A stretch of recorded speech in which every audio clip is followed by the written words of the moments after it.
If you want something out of life, if you want to change yourself, if you want to acquire something, if there's some goal that you want to reach, that is really not easy as some people will make us feel. That living your dream, changing your behaviors, overcoming negative habits, it's challenging. It's hard. Most people go through life never discovering what their talents are. Most people never develop their talents. They have skills and abilities, but if you don't nurture them, if you don't develop them, they will never serve you. Your gifts can take you many places if you develop your gifts. Most of us don't like to do those things that come easy to us.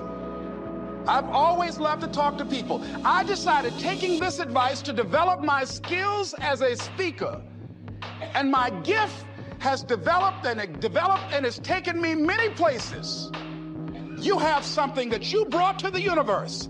And that if you decide that my life deserves my developing this, what I do well, and becoming the best at it, and mastering myself, and seeing what I have within me, if you decide to drop your buckets where you are and develop your gifts, I grant you, you'll never ever be without.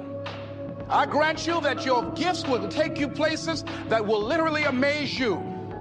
I grant you that if you begin to work to develop your gifts, you'll develop a strong sense of happiness. You'll get a larger vision of yourself, because part of beginning to get a larger vision of yourself, all of us need some area of our lives where we can have a feeling of competence.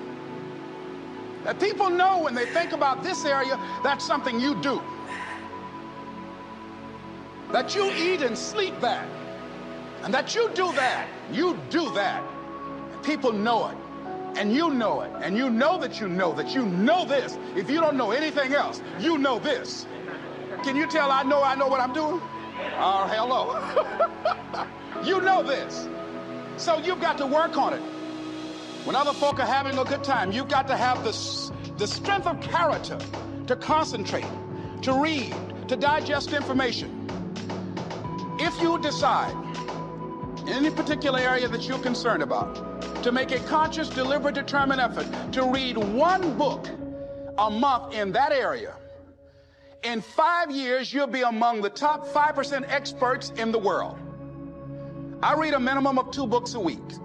The average American reads only 1 book a year.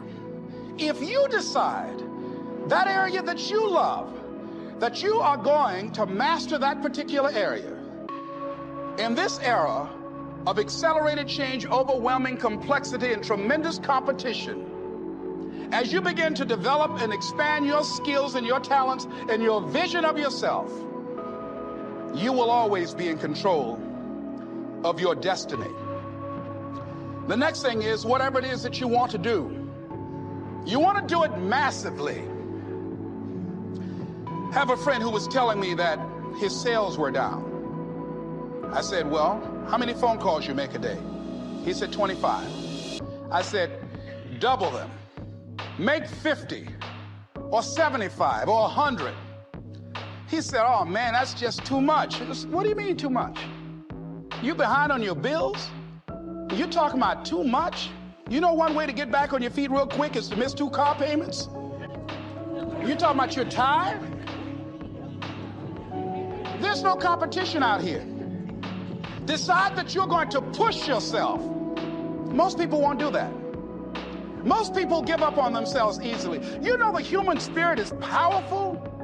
There's nothing as powerful. It's hard to kill the human spirit. They asked Benjamin Disraeli, a man who became the head of a country at a time when Jews were not allowed out after 10 o'clock. They said, how did you do it? How do you achieve it against such great odds? He said, nothing can resist the will of a people that will stake even their existence on the extent of their purpose for good. That when you have a made-up mind, when you decide that you want to do something, I was reading something the other day, he said the power to hold on in spite of everything, the power to endure, this is the winner's quality. The hunger, the ability to face defeat again and again without giving up. This is a winner's quality. You have that quality within you. When you're hungry, you don't care about the facts. You don't care about the odds. Doug Williams played for the Washington Redskins, quarterback. John Elway of the Denver Broncos in the Super Bowl. Everybody was talking about Elway. After the Super Bowl, when Doug Williams made a historic passing game, they asked him, said, how were you able, in spite of all of the negative publicity saying that you couldn't win, how did you do it? He said, I ignored my critics. I just didn't pay any attention to them. I ignored myself because they kept on saying it so much. There were times I doubted whether or not I can do what I needed to do. There's a Doug Williams in everybody here. There's greatness in you. And you've got to learn how to tune out the critics outside and the critic inside. And since I'm going to do this, I'm going to harness my will. And I'm not going to let anything stop me. I deserve this. I'm going to do it until. And this friend, I told him, said, start increasing your calls. I said, I make 100 calls a day. I got a callus in my ear. My ear's kind of dark. You can't see it, but it's there. The other thing is that if you want something, you have got to be relentless. You've got to learn how to become resourceful. You've got to learn how to become creative. When crises strike in your life, and in the Chinese language, crisis means danger, but it also means opportunity. And this is an opportunity for you to grow. And you've got to be so relentless, regardless of what comes down the pipe, that you're always looking for a way to get over, always looking for a way that you can break through, always looking for a way that you can win, always looking for a way that you can strike a telling blow.